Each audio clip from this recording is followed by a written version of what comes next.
Okay, so there's that gold painted. So now I want to do a bookmark, and that's going to cover the seam there in the middle of the page. If you didn't want to do that, you could just continue the gold down the center.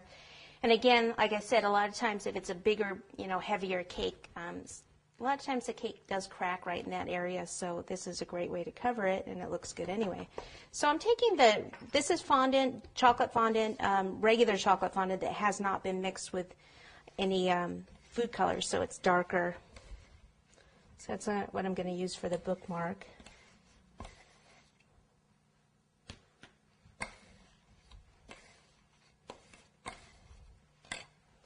Okay, so it needs to be long. Alrighty. You could use the ruler width, would be a good thing to use. You can just use this. And then we can take and make a V at the end, like that. And then we need straight across here.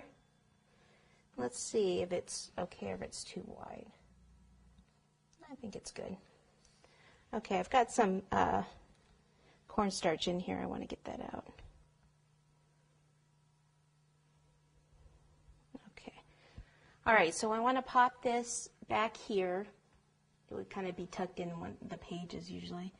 And then I like to kind of give it a little movement and not lay it completely flat.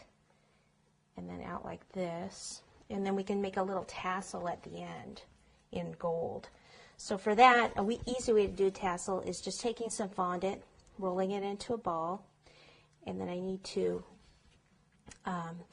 put my finger like in here and roll, and this is going to be the top part of the tassel up here, and then this part I can go ahead and roll this a little straighter and then cut that off. Then I need to take some tool. Let's see what I've got. This is called the knife and scriber tool, and make a whole bunch of lines going this way, and then make some going this way.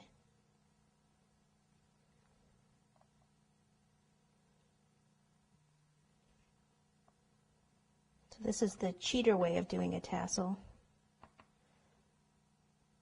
There are other ways to do it that are a little fancier and take longer. Then we need to go this way, and then here I actually go ahead and cut through this.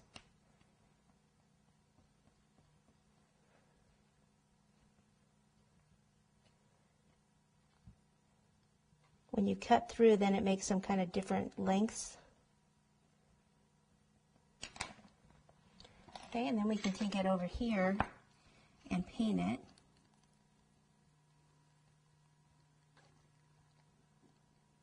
All the little grooves show up.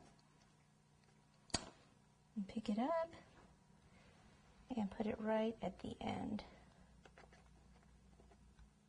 And just place it so that they kind of spread out there. And where I touched it, I can go back over it.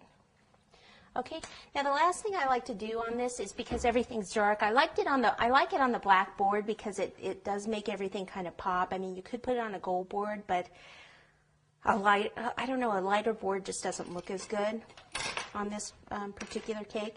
So I have some burgundy fondant, and I'm going to make some like cloth, like they're sitting kind of around cloth around the Bible. So let me move some of this and get that out, and we'll show you how to do that.